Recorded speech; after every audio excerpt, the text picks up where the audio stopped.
हाँ दोस्तों, पढ़ेंगे कंप्यूटर की अगली क्लास, लेक्चर तीसरा है। इसमें पढ़ेंगे अपन सूचना एवं संचार प्रौद्योगिकी। ठीक है, कम्युनिकेशन जो है टेक्नोलॉजी अपन इसमें पढ़ेंगे, आईटी पढ़ेंगे इसको। ठीक है, कंप्यूटर जो है कम्युनिकेशन टेक्नोलॉजी को अपन इसमें पढ़ेंगे। संचार क्या है? कच्चे आंकड़ों को प्रसंस्कृत आंकड़ों में परिवर्तित करना सूचना कहलाता है। ठीक है, कच्चे आंकड़ों को प्रसंस्कृत आंकड़ों में परिवर्तित करना सूचना कहलाता है। ठीक है, इन प्रसंस्कृत आंकड़ों को संचित करना माने एकत्रित करना, एक जगह इकट्ठा करना तथा एक स्थान से दूसरे स्थान तक भेजना संचार कहलाता है। कच्चे जो आंकड़े हैं इनको प्रसंस्कृत करके पक्के में परिवर्तित करना, यह क्या कहलाता है? सूचना कहलाता है। ठीक है, फिर इन आंकड़ों को एकत्रित करना और एक स्थान से दूसरे स्थान तक भेजना, यह क्या कहलाता है? संचार कहलाता है। ठीक है, जिस प्रौद्योगिकी के द्वारा कच्चे आंकड़ों को प्रसंस्कृत आंकड़ों में परिवर्तित करके एक स्थान से दूसरे स्थान तक भिजवाया जाता है और सम्मिलित रूप से सूचना एवं संचार प्रौद्योगिकी कहते हैं। सूचना एवं संचार प्रौद्योगिकी दोनों को मिलकर कि कच्चे से पक्के में बनाओ, फिर एक स्थान से दूसरे स्थान तक भेजो। इसके द्वारा कोशिश की जाती है कच्चे आंकड़े बहुत तीव्र गति से कम समय में ही प्रेषित हो जाएँ। ऐसी कोशिश की जाती है कच्चे आंकड़े बहुत तीव्र गति से क्या हो जाएँ? प्रेषित हो जाएँ। ठीक है, अब जो है आगे आता है हमारा, ये आता है संप्रेषण माध्यम के आधार पर संचार के प्रकार। ठीक है, कैसे संप्रेषण माध्यम के आधार पर संचार के प्रकार। ठीक है, प्रेषण के यानी भेजने के आधार पर।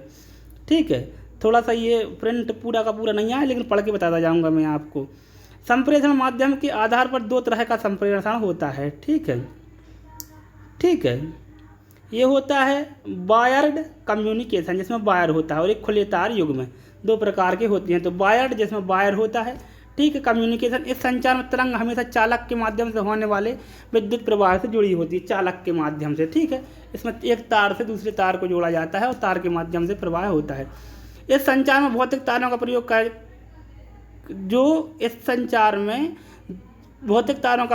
जाता है, तो तीन प्रकार के होते हैं। ठीक है, पहला होता है खुले तार युग में, जो वायर्ड होते हैं इन्हीं का एक प्रकार है खुले तार युग में। इस प्रकार के कम्युनिकेशन में तांबे के दो तार होते हैं जो दो समानांतर चालकों के रूप में कार्य करते हैं। ठीक है, इनमें कुचालकों की परत चलाई जाती है, ऊपर से काय की कुचालकों की परत चलाई जाती है ताकि इसमें क्या लगे? करंट वरंट ना लगे। इस प्रकार के संचार का लाभ यह है कि यह सस्ता होता है और तार बिछाना भी आसान होता है। सस्ता होता है और बिछाना भी आसान होता है, आराम से बिछा दूँ। किंतु इसकी कमी यह है कि इसकी क्षमता सीमित होती है और छोटे छोटे मामलों में, छोटे छोटे उपयोग में भी इसका उपयोग कर सकते हैं। ठीक है, तथा आंकड़ों के संप्रेषण की दर अत्यंत धीमी होती है। इसमें तार में आया कट ढूंढना सबसे बड़ी परेशानी होती है कि आखिर कहाँ आ गया तार में कट, कहीं कट आ गया, ऊपर से जो है लेजर चढ़ा है उस पर, तो कहाँ से ढूंढोगे? अब आती है कोएक्सियल केबल। ठीक है, दूसरे नंबर का जो आता है कोएक्सियल केबल के केंद्र में तांबे का तार चालक के रूप में होता है। इसके चारों ओर जाली रहती है, जैसे सील्ड कहते हैं। तांबे के तार व सील्ड के बीच पॉलीथिन जैसे कुचालक का प्रयोग किया जाता है। कोएक्सियल केबल का प्रयोग टीवी सिग्नल के लिए प्रयोग होता है। टीवी सिग्नल में इस केबल का जो लगी होती है ये वही केबल होती है। अगला आता है ऑप्टिकल फाइबर। ठीक है, तीसरा जो है ये तारों के प्रकार हैं। प्रकाशीय तंतु कांच अथवा सिलिका के रेशे होते हैं जो प्रकाश के माध्यम से तीव्र व बेहतर संचार स्थापित करते हैं। प्रकाश के माध्यम से तीव्र व बेहतर संचार स्थापित करते हैं। यह पूर्ण आंतरिक परावर्तन पर कार्य करता है, जिसमें प्रकाश स्वतः परावर्तित होकर संचरण करता है।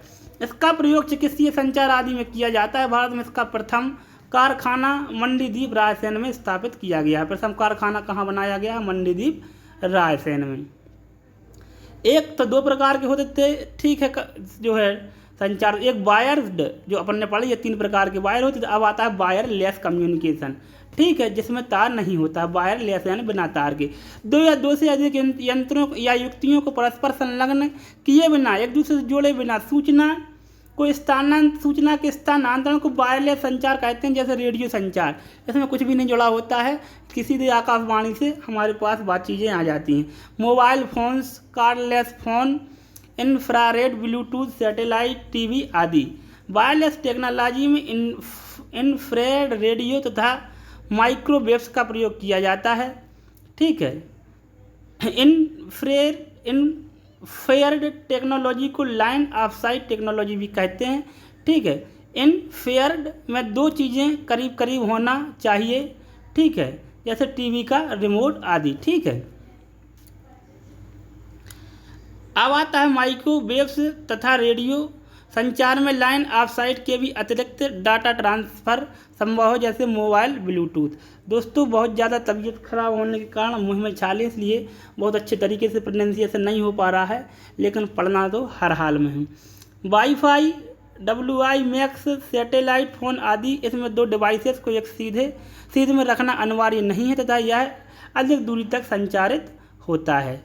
ठीक है, अब आता है GMPCS, global mobile personal communication by satellite. इसको सैटेलाइट फ़ोन भी कहा जाता है। इसमें भी एक IMEI नंबर होता है। सैटेलाइट फ़ोन का प्रयोग देश की सुरक्षा, आपदा प्रबंधन एवं एडवेंचर स्पोर्ट आदि में किया जाता है। आता है ब्लूटूथ। ब्लूटूथ का आविष्कार 1994 में एरिक्सन कंपनी में कार्यरत जोहान उलमैन के द्वारा किया गया था। ब्लूटूथ का आविष्कार कब हुआ? तो 1994 में हुआ। एरिक्सन कंपनी में कार्यरत जोहान उलमैन के द्वारा किया गया था। इसका नामकरण 10वीं सदी में स्कैंडिनेवियन राजा हेरोल्ड ब्लूटूथ के नाम पर किया गया था। ठीक है, स्कैंडिनेवियन जो राजा था हेराल्ड ब्लूटूथ, कौन था? हेराल्ड ब्लूटूथ, उसके नाम पर ब्लूटूथ का जो है नामकरण किया गया। ब्लूटूथ रेडियो वेव के माध्यम से 10 मीटर तक डाटा ट्रांसफ़र कर सकता है। 10 मीटर तक इसकी रेंज होती है। इसके माध्यम से mobile phone, telephone, laptop, PC, printer, digital camera, video game आदि को छोड़कर सिग्नल पॉइंट कनेक्टिविटी अथवा मल्टी पॉइंट कनेक्टिविटी के माध्यम से डाटा ट्रांसफ़र कर सकते हैं। इसके बाद आता है इसका पूरा नाम। ठीक है, अब इसके बाद जो है यहाँ पे आते हैं। ठीक है, तो इसको यहाँ पे कुछ मिसप्रिंट है, इसको अपन देख लेंगे बाद में।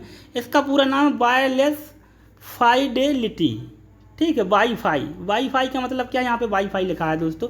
वाईफाई इसका पूरा नाम है वायरलेस फाइडेलिटी। यह माइक्रोवेव द्वारा 32 मीटर तक के क्षेत्र में डाटा ट्रांसफ़र करने की टेक्नोलॉजी। कितने? 32 मीटर तक। ब्लूटूथ 10 मीटर तक, वाईफाई 32 मीटर तक काम करता है। यह बहुत ही महत्वपूर्ण जानकारी पेपर में पूछी जा सकती है। ऐसे स्थान जहां पर वाईफाई के माध्यम से इंटरनेट सेवा चल रही है उन्हें हॉट स्पॉट कहते हैं। वाईफाई का प्रयोग करने के लिए हमें राउटर की आवश्यकता होती है। वाईफाई का दायरा बढ़ाने के लिए हमें रिपीटर की आवश्यकता होती है। रिपीटर राउटर के सिग्नल को रिसीव करके उसे इनहेंस करता है तथा आगे फॉरवर्ड करता है। वाईफाई एरिया 2 प्रकार के होते हैं, open and closed. Pune Bharat की पहली वाईफाई सिटी है।